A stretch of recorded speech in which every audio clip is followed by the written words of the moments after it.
नए साल में नई सास। क्या करे, सास वो औरत होती है जिससे घर स्वर्ग भी हो सकता है और नर्क भी। लेकिन क्या हो जब कोई कुंती जैसी सास घर को सिर्फ नर्क नहीं, घर वालों को परेशान करके घर में रहना ही दुर्भर करवा दे। देख बहू, ये घर में तेरी सास ने सबके नाक में दम कर रखा है, तो तू भी बचकर रहना। है तो मेरी पत्नी ही, लेकिन गुस्से और गालियों में ये किसी से कम नहीं है। क्या बोल रहे हो? हैं? इसे क्या बता रहे हो? इसके माँ बाप ने मोहल्ले में मेरी इंक्वायरी कर ली थी। अरे मैं तो हैरान हूँ, जिस घर में कोई बेटी देना नहीं चाहता था वहाँ इसके बाप ने तो दहेज भी दे दिया। अब पता चलेगा कैसा होता है सास के साथ रहना। वो तो आपकी बेटी को देख कर दिया है माँ जी। इतनी अच्छी कंपनी, इतना अच्छा पैकेज, ऊपर से दिखने में भी हीरो। लेकिन बहू क्या फ़ायदा, ऐसी सास जो तुझे किसी तरह खुशी ना रहने दे। वैसे तेरे पापा शाम को ही आ रहे हैं, खुद ही पूछ लूँगा। हमारा जीवन तो नर्क है ही, क्यों अपनी बेटी का नर्क करने में लगे हैं। शाम को बहू के पिता आते हैं। कुछ लेकर भी आए हैं या खाली हाथ ही बेटी के घर आ गए? जी ये मिठाई का डिब्बा लाया हूँ। बस मिठाई? ये जिस सोफे पर आप बैठी है ना, मैंने ही दिया है, वरना जिस दिन बेटे को देखने आया था चटाई बिछी थी, याद है ना? ओए होए, ये मुंह और मसूर की दाल। मेरा घर खाली इसलिए नहीं था कि मैं कुछ ले नहीं सकती थी। वो तो मैं तुम जैसे बकरों के लिए रुकी थी जो दहेज में घर भरे, नहीं तो क्या मैंने धर्मशाला खोली है। माँ जी, तमीज से बात करें मेरे पापा से, और ये मिठाई का डिब्बा यहाँ दे। बहू सास के हाथ से मिठाई छीन लेती है। ओए यहाँ दे मिठाई। ऐसा तो है नहीं कि आप मिठाई खरीद नहीं सकती, लेकिन बस यही है ना कि किसी बकरे के इंतजार में थी। ये लीजिए पापा, ये मिठाई आप वापस ले जाइए। सास बहू के पिता के हाथ से मिठाई ले लेती है। अरे मैं तो मजाक कर रही थी, आप भी ना। देखिए माँ जी, आप जानना चाहती थी ना कि मेरे पापा ने मेरी शादी इस घर में क्यों की? क्योंकि वो जानते थे कि मैं यहाँ का माहौल बड़ी ही आसानी से हैंडल कर सकती हूँ। बहू की चालाकी देखकर ससुर को भी हंसी आ जाती है। वो जैसे ही हंसते हैं, सास उनकी चेयर खींचकर उन्हें गिरा देती है। हिम्मत कैसे हुई तुम्हारी है ये सब करने की? हंसे कैसे तुम? ये बताओ, अब आज से 2 दिन तुम्हें ना खाना मिलेगा ना चाय, समझे? अरे नहीं, ऐसा मत करो। मैं बीपी का मरीज हूँ, मुझे तो डॉक्टर ने कहा है कि जिंदा रहना है तो थोड़ी देर में कुछ कुछ खाना ही होगा। तभी बहू हाथ में 2 चाय और पकोड़े की प्लेट लेकर आ जाती है। ये लीजिए पिताजी, पापा आप भी लीजिए।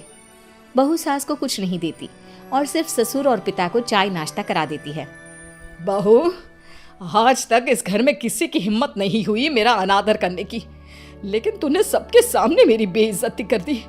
तू अब इस घर में नहीं रह सकती। तभी पति आ जाता है। क्या बात है, ससुर जी आए हैं? मीरा, कुछ खिलाओ पिलाओ पापा को। वैसे भी माँ ने अब तक तो खरी खोटी सुनाई दी होगी। हाँ, तेरी कमी थी, तू भी बोल ले। देख लो, मैं सबको निकाल दूंगी घर से। वैसे भी प्रॉपर्टी मेरे नाम की है। हाँ, बस यही डर लगा कर तूने हम लोगों को इतने साल से डरा कर रखा हुआ है। बहू मन में सोचती है, अच्छा तो ये बात है। तो सास का झंडा इसलिए लहरा रहा है क्योंकि घर इनका है। अब तो कुछ ना कुछ जुगत लगानी होगी। अगले रोज, अरे पिताजी ये देखिए, ये विदेश से एक आदमी अपनी बेटी को लेकर आ रहा है। बेटी 50 साल की है और वो यहाँ अच्छा लड़का देखने आ रहे हैं। पता है पिताजी, अगर आप उन्हें पसंद आ गए ना तो हम सबको विदेश ले जाएगी। आप ना दूसरी शादी कर ही लीजिए पिताजी। ये बोलकर वो ससुर की ओर मुस्कुरा देती है। हाँ बहू, किसी तरह शादी करवा दे उस विदेशी से। मैं तो गंगा नहा लूंगा। गंगा नहीं, थेम्स नहाएंगे ससुर जी। मैंने आपका बायोडेटा शादी के लिए डाल दिया है। सास बहू और ससुर की सारी बात सुन रही थी। वो जोर से चिल्ला पड़ती है, हैं? कैसे शादी करोगे हैं? मैं जिंदा हूं अभी। तभी वहां वकील आ जाता है। उसके हाथ में पेपर्स होते हैं। ससुर जी ये लीजिए, तलाक के पेपर्स तैयार हैं। नहीं तो बोल दीजिए, मैं गवाही दे दूंगी कि ये आप पर अत्याचार करती है, बात बात पर घर से निकाल देने की धमकी देती है। अरे ये दिन देखना बाकी रह गया था। मैं बोल दे रही हूँ बहू, मेरा घर जैसा चल रहा है चलने दे, ज्यादा बीच में ना पड़, समझी? अरे क्यों? जब घर सही चल ही नहीं रहा तो बहू क्यों ना बोले? वैसे भी बहुत दुख के दिन देख लिया हम लोगों ने तुम्हारे साथ। अब तो बहू नए साल में नई सांस लाऊंगा। हाँ पिताजी, और हम सब शिफ्ट हो जाएंगे विदेश। अरे देख लो सपना, अरे कौन विदेशी इस बुड्ढे से शादी करेगी, मैं भी देखूंगी। फिर क्या था, बहू के प्लान के अनुसार एक आदमी एक 50 साल की लड़की के साथ उन लोगों के घर आता है। हाय रे, तुम लोग तो सच में आ गए। हे ओल्ड लेडी, साहब को बुलाओ, बोलो उनकी होने वाली सपनों की रानी आई है। आए सपनों की रानी। तभी ससुर जी आ जाते हैं। हे मार्गारेट, ये मेरी सपनों की चुड़ैल है। आओ आओ अंदर आओ।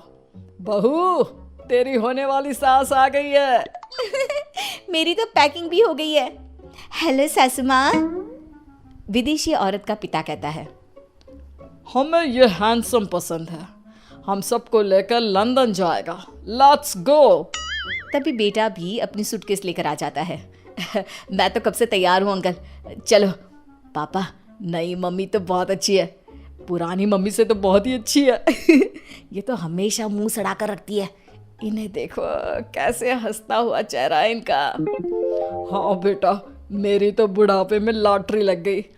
मार्गारेट, तुम बैठो, मैं भी सामान पैक करके आ रहा हूँ, शादी वहीं लंदन में कर लेंगे।